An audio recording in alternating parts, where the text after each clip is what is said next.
If you're looking for a job right now and it feels brutal, know that you are not lazy, you are not broken, and you are not doing something wrong. The job market is just objectively rough. I mean, positions are disappearing. The expectations the companies are setting for these roles are just insane. And companies want senior level employees, but want to pay them kind of a junior pay. And today I am reacting to some TikToks on this topic, and you'll see. I want to just showcase that you are not alone and that a lot of people are experiencing this today. So let's jump in. Getting laid off from my tech job and having to join the job hunt again. 15 plus years of experience. 2000. No longer hiring. Why do you have an impressive resume? No benefits. Okay, so this is brutal. I mean, the job post probably wants 15 years of experience, but wants to pay you like you have 1 year of experience. And whenever you open LinkedIn to actually find and apply for a job, you can already see like the job was posted 5 minutes ago and there's already like 100 applications for this particular job. And there's also one thing. She said like no longer hiring. I've seen this in a couple of videos. There's like these sort of ghost jobs. Not sure what that's about. It seems like the companies are kind of just posting jobs, but are not actually looking to hire. Like, what's up with that, companies? Like, what the F? And then like no benefits or no time off or anything. That's also like, hey, come work for us, but like it's 365 days a year, 24/7 if possible. And we'll give you a pay of like, I don't know, 2K a month, something like that. The worst is when you have so much experience and they just want to pay you such a low wage, like lowballing. That's harsh. My older sister graduated college and she applied to over 500 jobs this summer, so let's see how it worked out for her. 500 jobs. This was crazy, but she got ghosted from 440 of those jobs and rejected from over 100. Imagine, so she said her sister applied for 500 jobs, and out of the 500, was it 500? Jobs and rejected from, let's see how it worked out for her. 440 of those jobs. 568 jobs, and out of the 568 jobs, she got ghosted by 440 jobs. So no reply, no thank you, no nothing, just ghosted. I think that should be forbidden by law. Like if I applied to a job in a certain period, I would say like 2 weeks, you need to reply to me to say, hey, this is where you're at, right, in our process. This is what's happening, or just a no thank you. But something needs to be put out there. And she got rejected by 125. Jobs and rejected from over 100. Getting ghosted from like 80% of the jobs you applied to must not be for the weak, but she persevered. She had a lot of first round interviews. She had 210, which is kind of crazy to think about. From the first interview, imagine doing 210 interviews. Second interview for her. After 130 second interview rounds, she got invited to 20 final interview rounds. I would be so done with interviewing at this point. I don't know how she did it. And from those 20 final interview rounds, she ended up getting 3 offers and accepting one of them, but she got offers, so yeah. She told me that she didn't even take that much time to apply to all these jobs because she used an app that like automatically applies to jobs for you, which is insane. There's an app that automatically applies for jobs for you. I mean, that's a great app, probably. Let's see what the comment section has to say. 3 offers from 568 applications, and they say we are the problem. Yeah, I mean, that's a lot of applications and only 3 offers. And she went to a shit ton of interviews. Imagine how stressful that is. This shouldn't be normalized. I'm sorry. And I agree, this should not be normalized. I mean, especially the ghosted part, as I mentioned. Having more than 2 interviews for one job is insane. I could not agree more. Like, what's up with the 7 circles of hell sort of job applications? Like, I can have one with HR, and then I can have one with I don't know, like a team lead or a business owner or whoever's like the higher up, whoever's I am going to be working under. And then that should be it. Maybe a test, depending on the job role. But that should be it. Like 2, max 3 things, but 2 interviews. Looking for a job should be considered a job.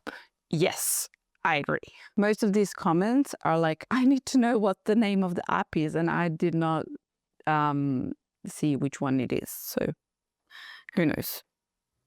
Let's go to the next one. Can we talk about how cooked the UK job market actually is right now?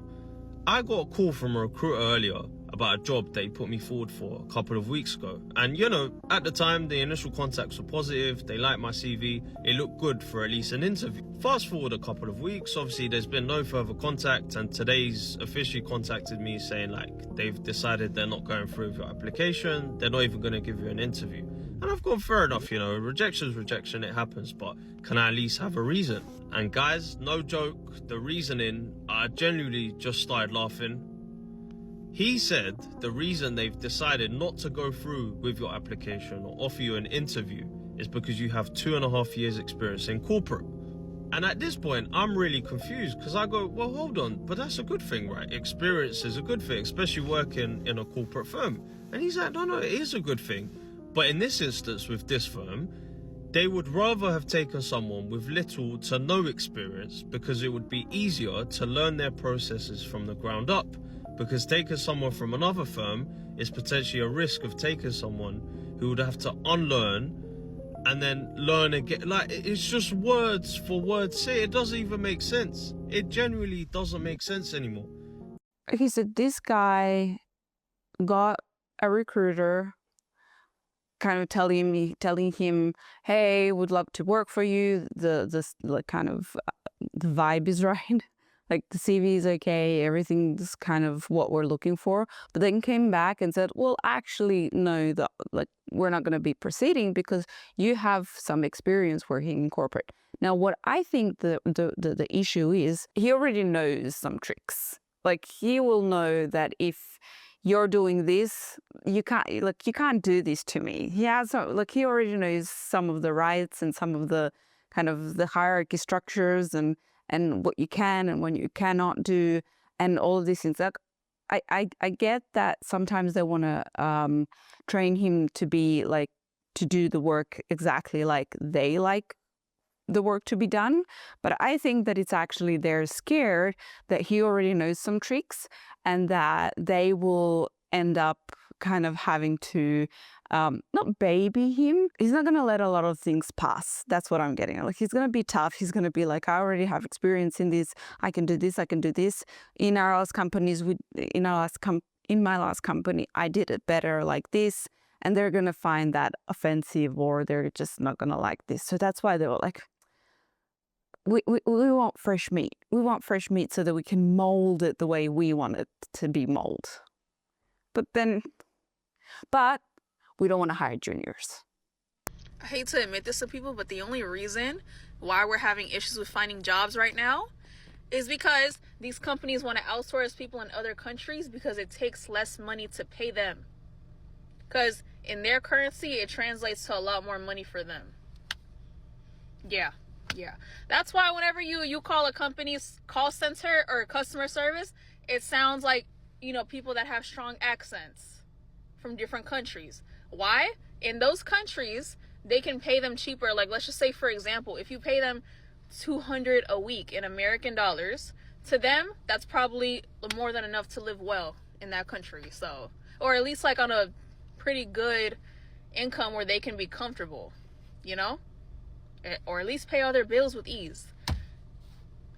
That's why. How I figured that out? Because when I went to, Saudi Arabia, and when I traveled to my country, Bangladesh, it was so many years ago, the currency, and I'm out here, I'm worried about like, oh my God, what if I spend so much money? No, literally you can spend $2 and that's like 20 Saudi reals to them. So you can purchase a lot of stuff under American dollar, and like to their currency, it's a lot. American currency is very valuable in those countries. So yeah, we have you know, greedy CEOs that want to try to save money and underpay people. Yeah. I hate to admit this, but it's true.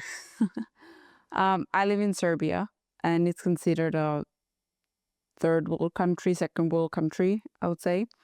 And we have a lot of, actually, we outsource a lot of our services to exactly the USA or like UK or any, I would say, first world country, higher paying country.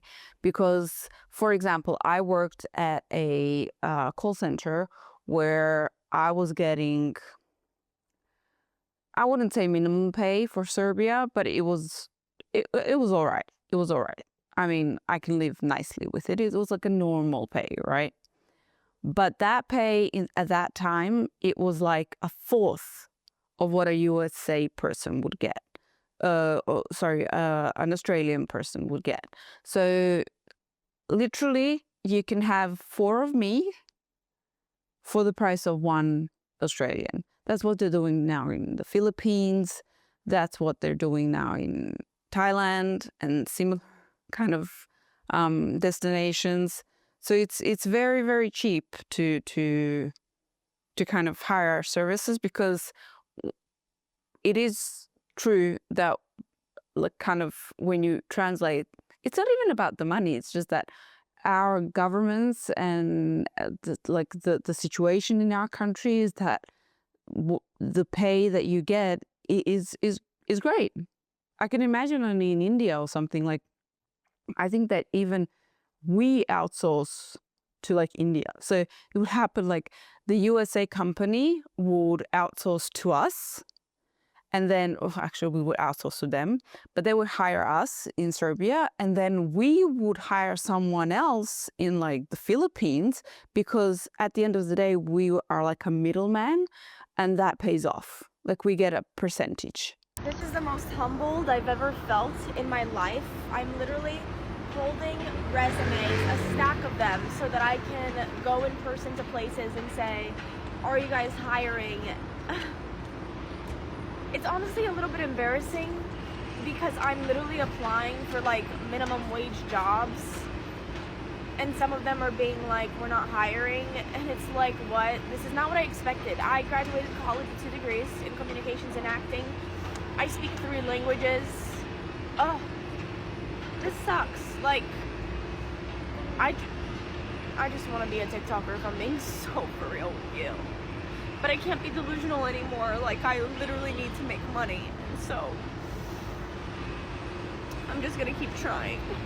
I mean, I feel for her. I can only imagine in today's day and age that you need to like take a piece of paper and actually give it to someone, because people are just not reading their emails, or their emails going to spam or something. And like, hey, I'm a real person. Do you have a job for me?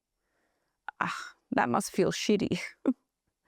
And like, she already has degrees, and like, she finished school. She did what they told her to do in order for her to progress in life. And yet here she is looking for a minimum wage job, which is just not the plan, right? When you go to university, college, that's not the plan. The plan is to finish it, to have a normal paying job, not minimum wage. Like, minimum wage, I feel, is for just like someone that's either fresh out of high school, has kind of doesn't know where they're going. They just need a job until they kind of figure it out.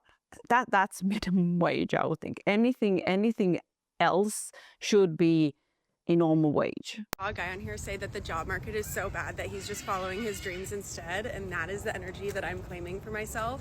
I've had all these ideas for so long. I'm finally starting to act on them, and it's really scary and it's really hard work. Like yesterday I spent so much time working on something, and no one's paying you. You have to put in the time and the dedication, and there's so much risk. But you know what? I would rather do that for myself than work for one of these companies I'm seeing on LinkedIn where they're asking for this crazy amount of experience for a salary that is so low. So job market so bad, I'm just following my dreams instead. The muffin did not fall off. Cupcake, whatever you want to call it. But beside that, I mean, it's a nice sentiment, following your dreams, doing what you want, making your own business, creating your own business, starting your own business, whatever you want to call it. But the first thing that came to my mind was, yeah, that's fine. Who's paying your bills? Like, how are you living while you're creating this something that you love? Like, typically what happens is you have a normal job and then you kind of side hustle the thing that you like or love. And then at some point you start earning either the same or more, or there's a potential to earn more. And then you quit your kind of regular job and then progress into, or you have such a great idea that from the get-go you kind of explode, which I don't think that she has this. It's just like, I'm working on my dreams. Girl, we would all love to work on our dreams, just not reality, not reality. So this is what, just first thing was like, who's paying for you to be like just vibing and just being there working on your dreams? The bills have to get paid. The other thing is she probably is going into debt. She's just using credit cards and going into debt until she figures out that she actually needs a job. Like the girl in the previous TikTok, she's like, I can't be delusional anymore.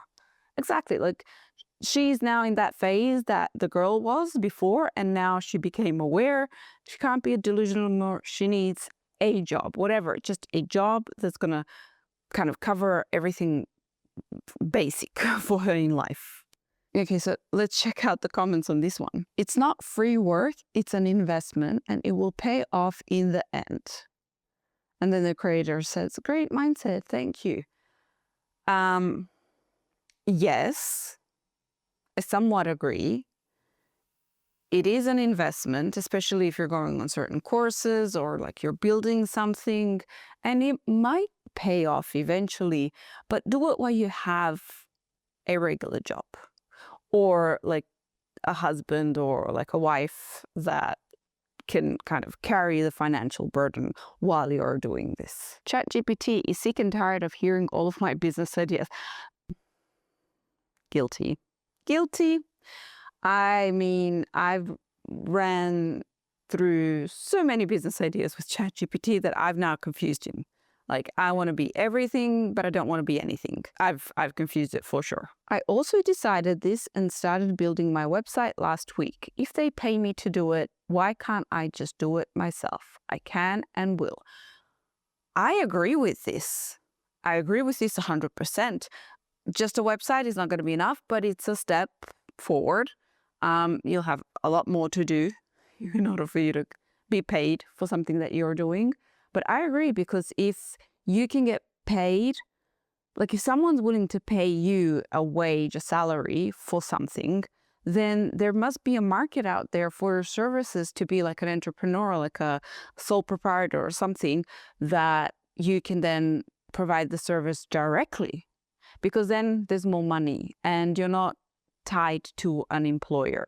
For example, if because I'm a UI UX designer, more so UX designer, if I now started my own company, I could potentially offer